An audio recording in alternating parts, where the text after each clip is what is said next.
মানুষকে নিজের পক্ষ থেকে মন করা কোনো বার্তা, কথা, কোনো কাজের কথা কখনো বলে না।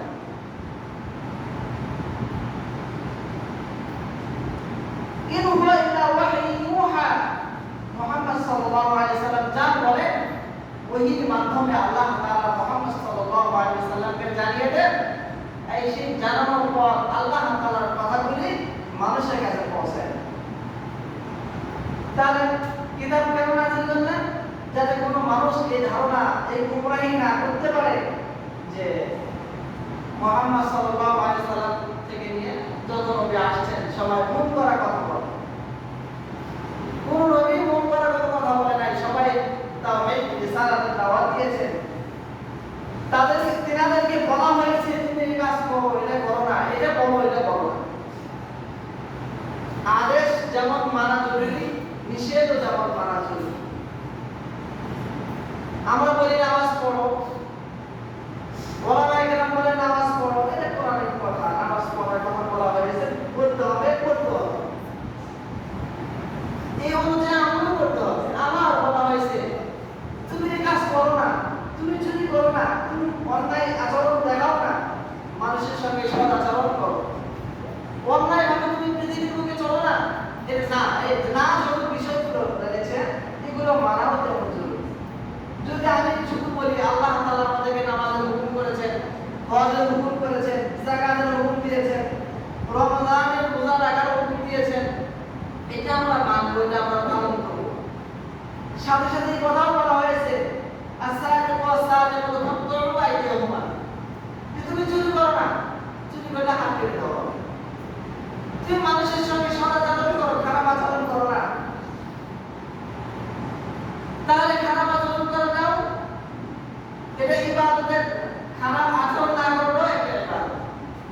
যদি আমরা বলি নামাজ কালাম ইবাদত বলতে কি, যেগুলো নিষেধাজ্ঞা জারি করা হয়েছে, হারাম খেও না, সুদ খেও না, ঘুষ খেও না, এটা করো না, সেটা করো না, যে না গুলো মানাও আমাদের জন্য জরুরি, আবশ্যক। কেন? এটা যেমন দিন, এটাও তেমন। একটা মানবো আর একটা মানবো না, তাহলে দিন আমি মানলাম। পাঁচটা জিনিসের সমন্বয়ে মানুষ মুসলিম হতে পারে, দিনদার হতে পারে, খোদাবৃত্তি অর্জন করতে পারে, একটা মানুষ জান্নাতি মানুষ হিসেবে উন্নত হতে পারে। তার মধ্যে আছে কালিমা এক নাম্বার, যেটা না করলেই নয়। আবার বলা আছে ইবাদত, মুআমালাত, মুআশারাত, মানুষের সঙ্গে সম্পর্ক ছিন্ন করা, এটাও রাসূল নিষেধ করেছেন। আত্মীয়তার সম্পর্ক ছিন্ন করা, এটা নিষেধ করেছেন। হারাম খাওয়া নিষেধ করেছেন। লা ইয়াদখুলু জান্নাতা জাসাদুন গুযিয়া বিল হারাম, যে তোমরা হারাম খেও না।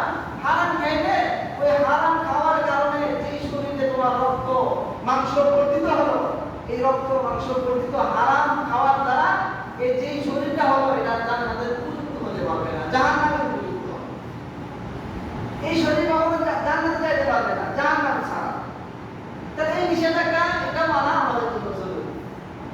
তো বলা হয়েছে মুআমালাত, মুআশারাত, লেনদেন, মানুষের সঙ্গে সম্পর্ক। আমি বহুত বড় আলেম, ইবাদত করতে করতে আমার কপাল বিশাল বড় একটা কুচো করে ফেলেছি। আমার শরীরে সুন্নতি পোশাক পরিধান করে বিশাল লম্বা জামা পরে আমি বিশাল কিছু হয়ে গেছি। আমার দাড়ি বিশাল বড় বানিয়ে ফেলেছি। আমার ইবাদত ঠিক আছে, কিন্তু মানুষের সঙ্গে সম্পর্ক আবার ছিল, মুআমালাত, লেনদেন, মুআশারাত, এটা আমাদের ঠিক নেই। আকীদা, আমার সব ঠিক আছে, আমার আকীদার মধ্যে সমস্যা। আমার বিশাল বড় হুজুর আমি হয়ে গেছি, বিশাল বড় আবেদ আমি হয়ে গেছি, বিশাল বড় আলেম হয়ে গেছি, কিন্তু আমার আকীদা ঠিক নেই, বিশ্বাস ঠিক। তাহলে দেখা যাবে এই ইবাদত আমার কোনো কাজে আসবে না। এই ইবাদত আমার কোনো কাজে আসবে না। কেন? পাঁচটা জিনিসের সমন্বয়ে মানুষের কি একজন মুসলিম জান্নাতের উপযুক্ত হতে পারে। এর মধ্যে একটা কমতি থাকলেও আর একটা তার মধ্যে বাধাগ্রস্ত হয়ে যাবে জান্নাতে যাওয়ার জন্য। কেন? তুমি তো পাঁচটার মধ্যে একটা মানছো, তুমি বিশাল বড় আলেম, তোমাকে মানুষ বলেছে আলেম করেছে, তুমি বিশাল বড় ইবাদত গুজারি, কিন্তু তুমি তোমার সঙ্গে মানুষের সম্পর্ক ছিল, মানুষের সঙ্গে তোমার ভালো সম্পর্ক ছিল না, সুসম্পর্ক ছিল না। মানুষ